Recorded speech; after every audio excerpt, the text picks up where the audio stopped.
Welcome to Wife Cheating Story. I hope you have an enjoyable and relaxing time listening. Let's get started. We're thankful for your continued viewership. Before we begin, tell us, where in the world are you watching from? We love knowing our global reach. Now, let's dive into today's story. Chapter 1, Empire of Sand.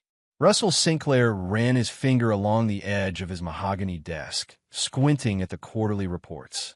At 53, he had built Sinclair Innovations from nothing into a billion-dollar tech security company. The office walls were adorned with patents and awards, tangible proof of his ruthlessness and genius. "Mr. Sinclair, your wife called again. She wants to know if you'll be home for dinner." Maggie, his assistant of 15 years, stood in the doorway. Russell glanced at his watch, 7:30 p.m. "Tell Veronica, I'll be home by 9. The Davidson contract can't wait." Maggie hesitated. "Sir, this is the third time this week." He knew what she meant. 15 years of loyalty had earned Maggie the right to occasionally speak out of turn. Russell sighed, running a hand through his salt and pepper hair. "I know, but this contract secures our government division for the next decade." The truth was, he'd been avoiding home. 30 years of marriage to Veronica had taught him to recognize the signs. The new wardrobe, the mysterious appointments, the sudden interest in privacy. After 3 decades, he knew when his wife was lying. "Your brother called too," Maggie added. "Wants to discuss his proposal for restructuring the R&D department." Russell's jaw tightened. Theo had joined the company 20 years ago, always chasing shortcuts. "Tell him I'll review it next week." And your daughter sent the presentation for her new product line. At least Sophia was trying. Unlike Theo, she'd earned her MBA, but her impatience was concerning. At 28, she wanted to run divisions without understanding the fundamentals. Russell's phone vibrated. A message from his private investigator. "Final report ready. Meet tomorrow, 7 a.m. He'd hired Dominic Webb 3 months ago when he first suspected something was wrong. Not just with Veronica, but with his entire family. Money had a way of revealing people's true characters. Russell pulled into his driveway at 9:30 p.m. The sprawling mansion in Newport Beach gleamed under strategically placed landscape lighting, a monument to success that had become increasingly hollow. Inside, he found Veronica in their bedroom, closing her laptop quickly when he entered. "Working late again?" she asked, her tone laced with accusation despite her own deception. "The Davidson contract," he replied, studying her. At 51, Veronica was still beautiful, maintaining her figure through religious devotion to Pilates and cosmetic procedures. Her auburn hair was freshly colored, her nails perfectly manicured. "Sophia called. She's annoyed you haven't reviewed her proposal." Russell loosened his tie. "She needs to learn patience." "She's your daughter, Russell. You could show some support." "I supported her through private school, Harvard, and a cushy VP position most people work decades to earn." He hung his jacket in the walk-in closet, noting the new Louboutins and Chanel bags. "New shopping spree? Don't start," Veronica warned, turning away. As he showered, Russell considered the meeting tomorrow. Webb had promised conclusive evidence. 3 months of surveillance on his wife, daughter, and brother. 3 months of suspicious bank transfers, mysterious meetings, and hush phone calls. Sleep evaded him as Veronica feigned slumber beside him. His mind calculated, strategized, planned.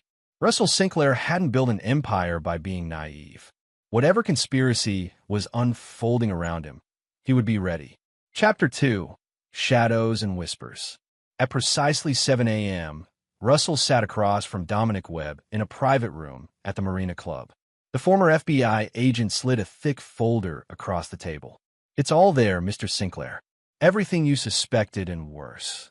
Russell opened the folder, his expression unchanging as he examined the photographs, bank statements, and transcripts. "Your wife has been having an affair with Derek Holbrook for approximately 7 months. Russell's grip tightened slightly on the page. Derek Holbrook, his wife's tennis instructor, 15 years younger than Veronica. She's transferred nearly $2.3 million to various accounts he controls. Webb continued methodically. Your brother Theo has been meeting with Walter Prentice from Nexus Technologies, your main competitor. He's been providing information about your upcoming security protocols. Russell nodded. Betrayal from Theo wasn't surprising. His younger brother had always resented living in his shadow. And my daughter? Webb hesitated. Sophia has been working with both of them. She's coordinated several meetings at her apartment where all three, your wife, brother, and Holbrook, have been present, along with Prentice and this man. He pointed to a photo of a sharp-featured man in an expensive suit. That's Martin Fletcher, Russell said quietly. Corporate attorney. They've been planning a takeover, Mr. Sinclair. From what we've gathered, the plan involves forcing you out during the next board meeting. They're collecting evidence of supposed mismanagement, while Theo has been quietly courting board members. Russell studied the document silently, his mind racing. 5 months ago, he'd updated his will, leaving controlling interest to the company to Sophia, with substantial shares to Veronica and a smaller percentage to Theo. They couldn't know he'd changed it again just 1 month later. There's something else, Webb said, sliding another document forward. Medical records. They've been consulting with Dr. Lawrence Phillips. My physician. Yes. They've accessed your medical files multiple times. The pieces clicked into place. The sudden concern about his health from Veronica. Sophia's insistence he get a comprehensive physical. Theo's comments about succession planning. They're hoping I'm sick, Russell said flatly. Or planning to make me appear unfit to lead. Webb nodded. That seems to be the direction. Russell closed the folder. Continue monitoring them. I want daily reports. Mr. Sinclair, given what we've uncovered, I recommend taking immediate legal action. Russell smiled thinly. That won't be necessary, Mr. Webb. I have something different in mind. That evening, Russell complained of severe headaches at dinner. Veronica's concern seemed genuine, but now he recognized the calculating look behind her eyes. I've been getting dizzy spells at work too, he mentioned casually. Probably just stress. You should see Dr. Phillips, Veronica suggested quickly. I'll call him tomorrow. I already did, Russell lied. He wants to run some tests next week. Later, he overheard Veronica's hushed phone conversation from his home office, the surveillance system he'd installed capturing every word. Yes, he's finally seeing Phillips. No, he doesn't suspect anything. Just stick to the plan, Derek. Once he's declared unfit, the board will have no choice. She lowered her voice further. I've loved you for so long. Soon we won't have to hide. Russell closed the video feed, his face impassive. The game was set. Now he would change the rules. Chapter 3. The Hospital Bed. 3 weeks later, Russell lay in a private room at Newport Medical Center, his plan in motion. Dr. Harold Manning, an old friend and the only person Russell trusted with the truth, had orchestrated everything perfectly. To the hospital staff, Russell Sinclair was undergoing tests for a possible neurological condition. The symptoms, confusion, memory lapses, diminished decision-making capacity, had been carefully documented. The door opened, and Veronica entered with Sophia. His daughter's designer outfit and perfect makeup couldn't hide her anticipation. How are you feeling, Daddy? Sophia asked, squeezing his hand while checking the medical charts hanging at the foot of his bed. Confused, Russell mumbled, playing his part. They keep running tests. Dr. Phillips says they'll have results soon, Veronica said, exchanging a glance with Sophia. The company, Russell said weakly. Don't worry about that, Sophia said quickly. I've taken care of everything at the office. My bank account has more zeros than yours ever did, she added with a laugh that was meant to sound lighthearted, but couldn't hide her glee. The Tokyo deal went through. We're projecting record profits this quarter. Russell noted how she emphasized I and my already claiming ownership. The door opened again, and Theo walked in, looking uncomfortable in the hospital setting. Brother, he said stiffly, you look terrible. Thanks, Russell muttered. The company should have been mine. Theo suddenly sneered, his filter apparently weakened by the sight of his powerful brother in a hospital gown. I was there from the beginning. 20 years I've watched you take credit for my innovations. Theo, Veronica hissed. Not now. Why not? You probably won't even remember this conversation tomorrow, Theo retorted, but he fell silent under Veronica's glare. Russell closed his eyes, pretending to drift off. Through barely open lids, he watched as Veronica stepped into the hallway with a tall, handsome man, Derek Holbrook. "We're just waiting for the will reading," he heard Veronica whisper to the man, who Russell now recognized as not just her lover, but an attorney specializing in corporate takeovers. Russell maintained his facade of sleep as his family continued their conversation, believing him unconscious. "The board meeting is on Friday," Theo said quietly. "Once Phillips submits his evaluation, we move forward with the competency hearing." "And the offshore accounts?" Sophia asked. "All set up," Veronica confirmed. "Once we have control, we can structure the sale to Nexus however we want." They were planning to sell his company, his life's work, to his biggest competitor. Russell forced himself to remain still, to keep his breathing even. After they left, Dr. Manning entered. "They bought it completely," he said, checking Russell's actual vitals. "The nurses have been instructed to report your condition as deteriorating. And the tests, all fabricated as requested. Tomorrow we give them what they're expecting, a diagnosis that will support their claim that you're unfit to run the company." Russell nodded. "And the other arrangements?" "In place. The documents you wanted filed with the court were submitted this morning. Your attorney has everything else prepared." "Thank you, Harold. I know this is beyond your normal duties." Dr. Manning's expression darkened. "After what they did to my brother's company, helping you is my pleasure. Corporate vultures deserve what's coming to them." Russell smiled for the first time in weeks. "Tomorrow, then. Make it convincing." Chapter 4. Diagnosis. The next morning, Russell's hospital room filled with his family and Dr. Phillips, the physician who had betrayed patient confidentiality for money. Russell had already documented these ethics violations through Webb's investigation. "I have the test results," Dr. Phillips announced, his demeanor appropriately grave.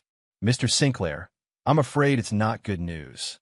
Russell feigned confusion. "What's wrong with me?"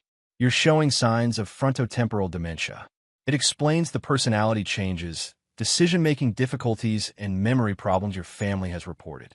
Russell noted how Veronica squeezed Sophia's hand, not in distress, but triumph disguised as support. "Is there treatment?" Russell asked weakly. "We can manage symptoms, but the condition is progressive," Phillips explained, avoiding eye contact. "Given the nature of your responsibilities at Sinclair Innovations, I recommend stepping back from day-to-day operations immediately." Theo nodded solemnly. "The company needs stable leadership, Russell. For everyone's sake." "I've already spoken with Martin Fletcher," Veronica added. "He's prepared temporary power of attorney documents for you to sign." Russell closed his eyes, appearing overwhelmed. "I need time to process this." "Of course, darling," Veronica soothed, patting his hand. "We'll take care of everything." After they left to give him space, Dr. Manning entered with another physician. "Your family has just received quite a shock," the unknown doctor said, closing the door. "Russell, this is Dr. Elaine Cho from UCLA Medical Center," Manning introduced. "The specialist I mentioned." Russell sat up, dropping the act entirely. "Did they believe it?" "Completely," Dr. Manning confirmed. "Phillips delivered the diagnosis exactly as we scripted." "They're meeting with their attorney now," Dr. Cho added. "Your investigator has them under surveillance." Russell nodded. "And the real test results?" Dr. Cho opened her tablet. "Perfect health, Mr. Sinclair. Your neurological function is actually above average for your age group." "Excellent. Harold, please proceed with Phase 2. After the doctors left, Russell made a phone call. "Webb, implement the financial freeze. And send me the video feed from my home office." On his tablet, Russell watched as Veronica, Theo, Sophia, Derek, and Martin Fletcher gathered in his home office. "The diagnosis is perfect," Fletcher was saying.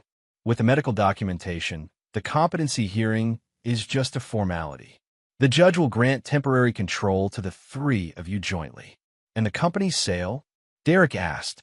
"Once you have control, you can approve the sale to Nexus. The offer is extremely generous, $3.4 billion. We'll each clear over $800 million after taxes," Theo said gleefully. "Russell built a nice little nest egg for us." Veronica poured champagne for everyone. To new beginnings. Russell closed the feed, his expression hardening. The trap was set, and his betrayers were walking straight into it. Chapter 5. Counter-moves. Russell checked himself out of the hospital the next morning against medical advice. His family was horrified, exactly as he'd anticipated. "Dad, you can't leave. You're sick." Sophia protested in the hospital lobby, genuine panic in her voice. The competency hearing was still 2 days away. "I'm fine," Russell insisted, maintaining his facade of confusion while purposely making erratic decisions. "I need to get back to work." "Russell, please," Veronica pleaded, exchanging worried glances with Theo. Dr. Phillips specifically said. "I don't care what he said," Russell snapped. "My company needs me." The drive to Sinclair Innovations headquarters was tense, with Veronica and Sophia following in a separate car, frantically making phone calls. When Russell walked into the executive floor, the staff's surprise was evident. He'd been absent for nearly 2 weeks, with rumors of illness circulating. "Mr. Sinclair," his assistant Maggie said, rising from her desk with wide eyes. "We weren't expecting you." "Emergency board meeting," Russell announced loudly. "My office, 30 minutes. "Russell, you can't do this," Theo hissed, catching up to him. "You're not thinking clearly." Russell turned to his brother, allowing genuine anger to show through his performance. 20 years of partnership, and this is how you repay me? By conspiring with Walter Prentice? Theo blanched. "What are you talking about?" "I know everything, Theo." He turned to Veronica and Sophia, who had just stepped off the elevator. "About all of you." For a moment, genuine fear flashed across their faces. Then Sophia recovered, adopting a concerned expression for the benefit of watching staff. "Dad, you're confused. This is what the doctor warned us about, paranoid delusions." Russell allowed himself to be led into his office, where Sophia subtly signaled to Maggie to call Dr. Phillips. Once the door closed, the pretense dropped. "What exactly do you think you know?" Veronica asked coldly. Russell sat behind his desk, savoring the moment. "Enough. This is ridiculous," Theo spat. "You're sick, Russell. You need help." "The board meeting is still happening," Russell said calmly. "But not the one you planned." Before they could respond, Maggie entered. "Sir, Dr. Phillips is on his way, and the board members are gathering in the conference room." "Thank you, Maggie. Please escort my family there now." "Russell," Veronica began. "Now," he repeated firmly. In the boardroom, 12 board members waited anxiously. Walter Prentice from Nexus Technologies sat at the far end, clearly not expecting Russell to be present. "Ladies and gentlemen," Russell began as his family took their seats, "thank you for coming on such short notice." Dr. Phillips rushed in, looking flustered. "Mr. Sinclair, you shouldn't be here. Your condition is non-existent," Russell finished. He gestured to Dr. Manning and Dr. Cho, who entered with thick folders. "May I introduce Dr. Harold Manning and Dr. Elaine Cho, neurological specialists from UCLA Medical Center." Confusion spread through the room as Russell continued.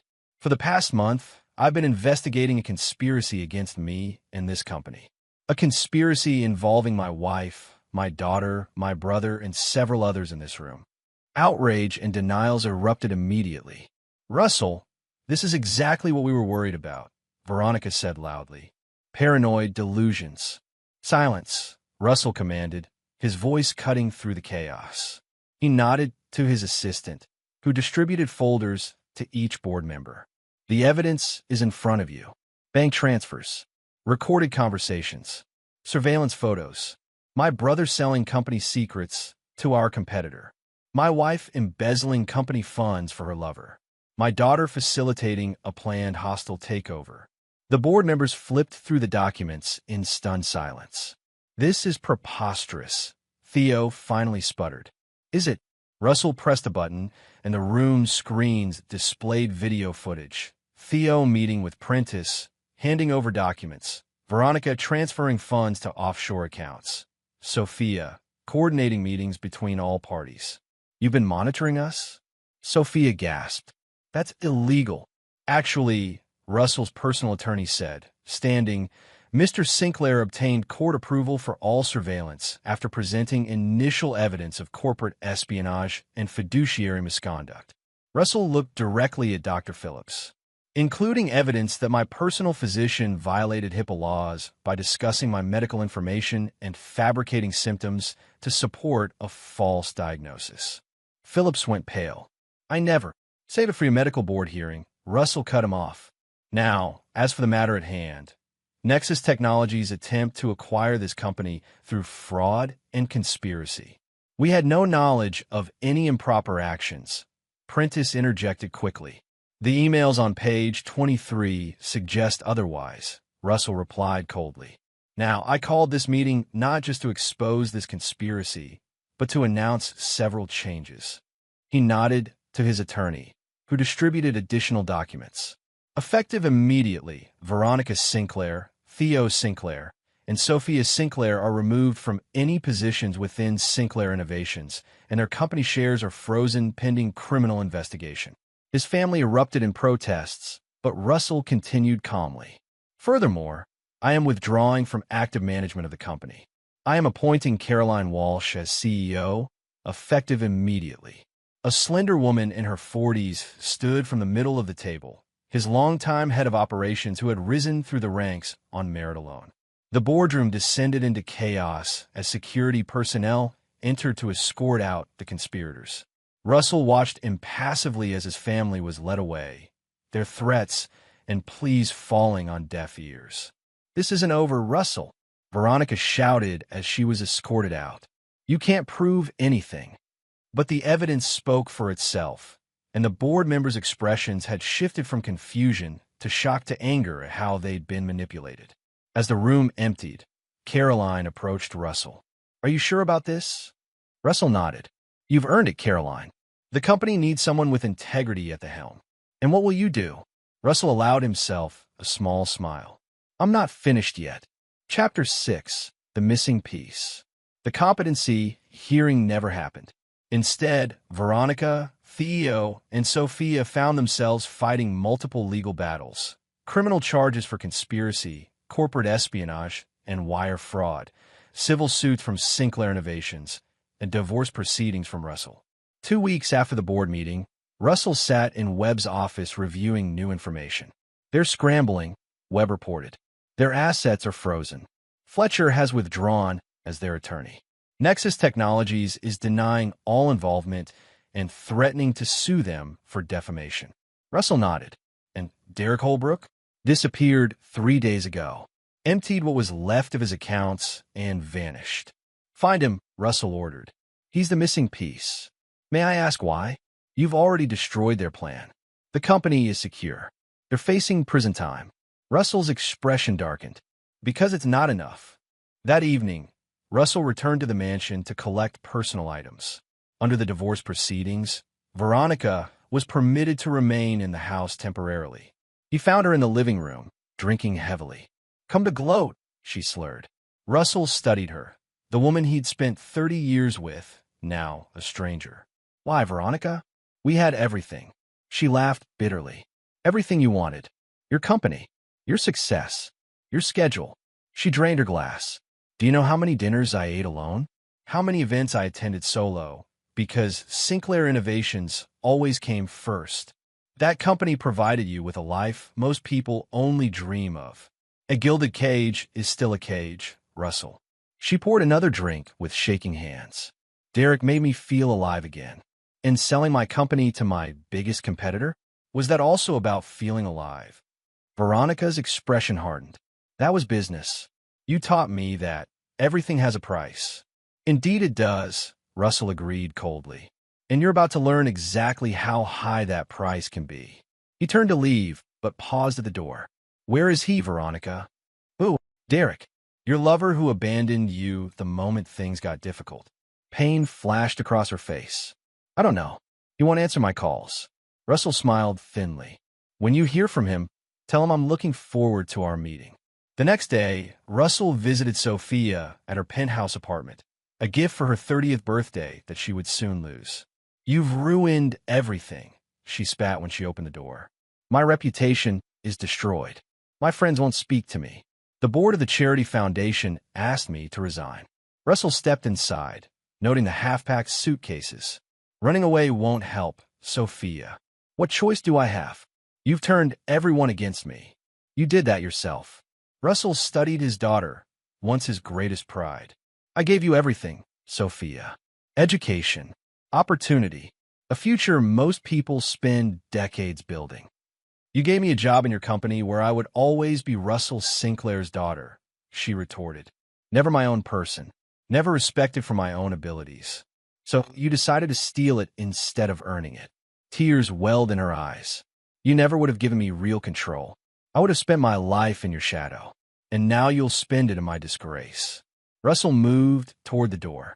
The investigators will want to know where Derek Holbrook is hiding. Sophia looked confused.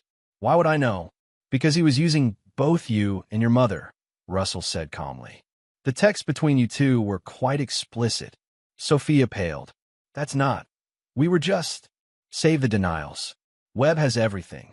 He paused at the door. One last thing. Derek stole the emergency diamonds your mother kept in her safe. $3 million worth. You might want to check your jewelry box. As realization dawned on Sophia's face, Russell left, satisfied with planting another seed of discord. His final visit was to Theo, who had retreated to his lake house. I always knew you were ruthless, Theo said when Russell arrived. But this is beyond anything I imagined. Your own family, Russell, says the man who sold company secrets to my competitor. Theo had the decency to look ashamed. I was tired of being second best. Everything I accomplished, you took credit for. I gave you opportunities no one else would have after your early failures, Russell countered. 3 startup disasters before I brought you into my company. Your company, Theo emphasized bitterly. Always your company, and now it will never be yours. Russell studied his younger brother. Where is Derek Holbrook? Theo's expression shifted. Why do you care? You've won, Russell. We're all destroyed. Not all of you, Russell said quietly. Holbrook orchestrated this from the beginning. He approached Veronica first, then you, then Sophia. He connected you with Prentice. He brought in Fletcher. Theo looked genuinely surprised. What are you talking about? Veronica introduced him to us. Did she? Russell removed a folder from his jacket and tossed it on the table. Derek Holbrook isn't his real name. It's Paul Mercer. He specialized in corporate takeovers through family manipulation at his previous firm, Wellington Capital. Theo opened the folder, his face draining of color as he read. This can't be right. He was just Veronica's tennis instructor, a role he's played before. 3 times, to be exact, all ending with companies sold at bargain prices and families in ruins. Russell moved toward the door. Think about it, Theo. Who suggested approaching Prentice first? Who recommended Fletcher as the attorney? Who pushed the idea of declaring me mentally incompetent instead of simply voting me out? As understanding dawned on Theo's face, Russell added, he used all of you, and now he's disappeared with millions while you face the consequences. After leaving Theo's house, Russell called Webb. It's working. They're turning on each other. Any leads on Holbrook? Possibly. Facial recognition picked him up at a hotel in Santa Barbara. We're confirming now. Good. Once you have him, you know what to do. Russell ended the call, his plan entering its final phase. The separate threads of betrayal he'd planted would now weave themselves into a tapestry of mutual destruction. Chapter 7. The Architect. Derek Holbrook, or Paul Mercer, as his real identity revealed, sat at the hotel bar in Santa Barbara, celebrating his successful escape. $3 million in diamonds, another $2 million in offshore accounts, and the satisfaction of orchestrating a perfect scheme. Sure, the Sinclair takeover had fallen apart, but he'd built redundancies into his plan. He always did. His phone vibrated with yet another message from Veronica. He ignored it as he had the previous 50. The diamonds in his hotel safe were worth far more than her desperate pleas. Paul Mercer. The voice behind him sent ice through his veins. He turned slowly to find Russell Sinclair sitting at the adjacent bar stool. I prefer Derek these days, he managed, calculating escape routes. Russell signaled the bartender for a drink. I'm sure you do. It's a better fit for a tennis instructor turned con man. I don't know what you're talking about. Derek replied smoothly. And I have nothing to say to you without my attorney present.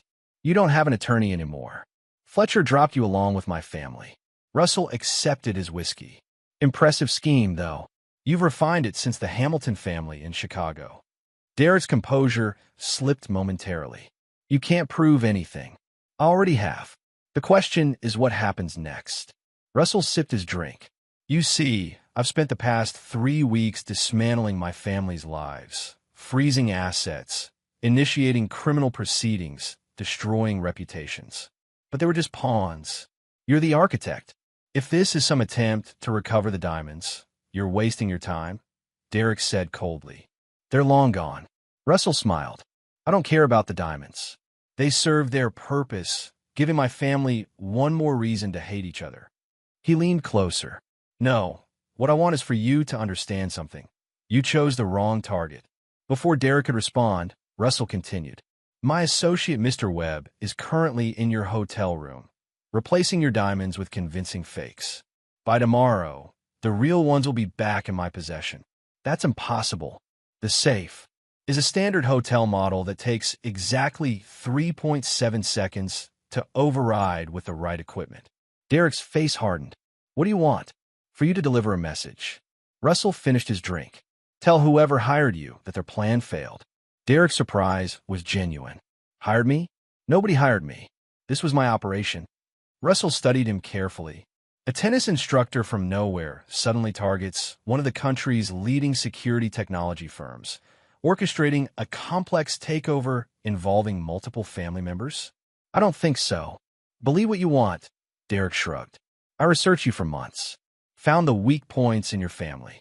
Your wife was the easiest, neglected, resentful, desperate for attention. Russell's expression didn't change, but his eyes darkened.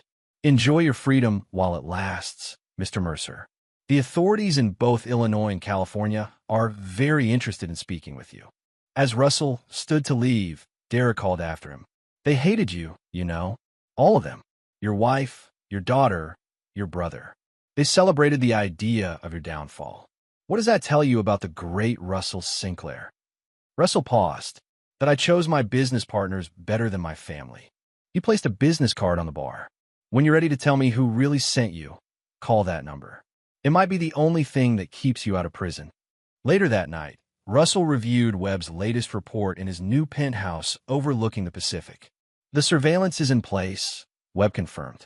Holbrook made 3 calls after you left. 1 to a burner phone we couldn't trace, 1 to a lawyer in Los Angeles, and 1 to a private airport in Santa Barbara. He's planning to run, Russell noted. Make sure he succeeds in escaping the hotel, but doesn't make it to the airport. Already arranged. And the information you wanted planted. Russell nodded. Make sure each of them receives their personalized evidence package tomorrow. Veronica gets proof of Sophia and Derek. Sophia gets evidence of Theo orchestrating everything with Derek. Theo gets documentation of Veronica being the mastermind. They'll tear each other apart, Webb observed. That's the plan. Russell closed the file. Update me when Holbrook is secured. After Webb left, Russell stood at the window, gazing at the ocean. The company was safe under Caroline's leadership. His fortune was protected through careful legal maneuvers completed months ago. All that remained was ensuring his betrayers destroyed each other so thoroughly that they could never threaten him again. His phone rang, a secure line few people had access to. Yes, it's done, the voice reported. Holbrook has been intercepted. He had the fake diamonds, as expected, and the real ones? Recovered along with 3 burner phones, fake passports, and $50,000 in cash. Take him to the location we discussed. I'll meet you there tomorrow. Russell ended the call, satisfaction washing over him. The final act was about to begin. Chapter 8. The Confrontation. The abandoned warehouse on the outskirts of Los Angeles had once belonged to a Sinclair Innovations subsidiary before being sold off years earlier. Russell had kept it off the books through a series of shell companies, one of many contingency measures he'd established throughout his career. Derek Holbrook sat handcuffed to a metal chair in the center of a concrete room, a single bulb illuminating his bruised face. Webb's team had been necessarily rough during the extraction. Mr. Holbrook, Russell greeted him, entering with 2 security professionals flanking him. Comfortable. This is kidnapping. Derek spat, blood trickling from his split lip. You'll go to prison for this. Russell set a briefcase on a nearby table. That would require someone to report it. And you, unfortunately, don't exist anymore. He opened the case, revealing a laptop. Paul Mercer's identity has been erased from every database. Derek Holbrook never had one to begin with. Fear flickered across Derek's face. What do you want? The truth. Who hired you? Nobody hired me, Derek insisted. I saw an opportunity with your wife and took it. Russell nodded to one of the security men, who placed a phone on the table and played a recording. It's done, Derek's voice said. The Sinclair woman is completely compromised. We move on to the brother next. Good, an electronically altered voice responded. Remember, we need all 3 family members involved before approaching Prentice. Derek's expression tightened. You've been recording my calls. For months, Russell confirmed. Now let's try again. Who hired you? When Derek remained silent, Russell sighed and opened the laptop. Perhaps this will refresh your memory. He turned the screen toward Derek, showing a live video feed of an elegant apartment. A woman moved about the kitchen, unaware of the camera. Your sister, Russell explained, Amanda Mercer, currently working as a pharmaceutical sales representative in Boston, shares custody of her 10-year-old son with her ex-husband. He switched to another feed, a school playground. Your nephew, I believe. Derek lunged forward, restrained by the handcuffs. You stay away from them. I have no interest in your family, Russell said coldly. Unlike you, I don't target innocent people, but I will have a name. The fear in Derek's eyes gave way to resignation. If I tell you, they'll kill me. If you don't tell me, you'll wish they had. Russell leaned forward. One name, and you walk away. New identity, new start, far from here. Derek slumped in the chair. Walter Prentice wasn't just looking to buy your company. The technology you're developing for the Defense Department, the autonomous security protocol, it's worth billions to certain foreign interests. Prentice is working for a foreign government. Derek shook his head. Not directly. There's a shell corporation, Meridian Consulting. They approached me 18 months ago, said they needed someone to help facilitate a corporate acquisition with complicated family dynamics. Russell processed this information. Meridian Consulting was a known front for corporate espionage, with suspected ties to several hostile intelligence services. Who's your contact? I only dealt with one person, called himself Smith. British accent, possibly fake. Mid-50s, gray hair, scar on his right hand. Russell recognized the description immediately. Sebastian Miller, a former MI6 operative turned private contractor with a reputation for operating in gray areas. And my family never suspected they were being manipulated for foreign interests? Derek laughed bitterly. They were too busy hating you to question anything. Your wife resented living in your shadow. Your daughter felt smothered by your control. Your brother believed you stole his ideas for decades. I just gave them permission to act on feelings they already had. The revelation stung more than Russell would admit. He'd known about their betrayal, but hearing the depths of their resentment confirmed his decision. You'll provide a full statement naming everyone involved, Russell instructed. In return, you'll receive a new identity and enough money to start over somewhere very, very far away. And if I refuse? Russell closed the laptop. Then Amanda and her son will receive a comprehensive file detailing your crimes across 3 states, along with the names of several people you've crossed who would be very interested in finding you. Derek stared at him for a long moment. You really are as ruthless as they said. No, Russell corrected him. I'm worse. The next morning, Russell sat in his attorney's office as his family arrived separately for what they believed was a settlement negotiation. The stunned silence when they saw each other was telling. They hadn't communicated since receiving the evidence Webb had planted. What is he doing here? Sophia demanded, glaring at Theo. I could ask the same about you, Theo shot back. Veronica simply sat as far from both as possible, her once perfect appearance now haggard. Russell's attorney cleared his throat. Thank you all for coming. Mr. Sinclair has a proposal that may interest you. Russell studied each of them before speaking. Yesterday, Derek Holbrook was arrested by federal authorities. He's provided evidence that all of you were unwitting participants in a scheme orchestrated by foreign interests to acquire Sinclair Innovations' classified defense technology. Their shock appeared genuine, though Russell knew they were more surprised by Holbrook's capture than the revelation. Given these circumstances, he continued, I'm willing to drop the civil suits against each of you under certain conditions. Hope flickered across their faces. First, you will sign complete confessions to your roles in the conspiracy, which I will hold but not file unless you violate our agreement. And the criminal charges? Theo asked cautiously. I've spoken with the prosecutor. Given Holbrook's testimony implicating you as unwitting tools, they're amenable to reduced charges resulting in probation rather than prison time. The relief in the room was palpable. What's the catch? Sophia asked suspiciously. Russell smiled thinly. Each of you will receive a one-time payment of $5 million. You will then leave California permanently. You will have no contact with each other, with me, or with anyone associated with Sinclair Innovations. You will sign comprehensive NDAs prohibiting you from discussing the company, its technology, or this agreement. Any violation results in immediate forfeiture and criminal prosecution. $5 million. Veronica repeated incredulously. After 30 years of marriage, that's all I get? Be grateful it's not prison, Russell replied coldly. Derek confirmed how eagerly you planned my downfall, how you celebrated my supposed illness. Veronica at least had the decency to look ashamed. And if we refuse, Theo challenged, then the evidence goes to trial. You face 20 years for corporate espionage, wire fraud, and conspiracy. Your reputations, already damaged, will be destroyed completely. Russell stood. The agreements are prepared. You have 30 minutes to decide. As he moved to leave the room, Sophia called after him. Dad, wait. We were wrong, but you stopped being my daughter the moment you conspired against me. Russell cut her off. This arrangement is business, nothing more. He left them to consider their options, knowing they had no real choice. Chapter 9. The Last Laugh. 6 months later, Russell stood on the observation deck of Sinclair Tower, the new headquarters of Sinclair Innovations in downtown Los Angeles. The company had not only survived the attempted takeover, but thrived under Caroline Walsh's leadership. The Defense Department contract had been secured, and stock prices had reached record highs.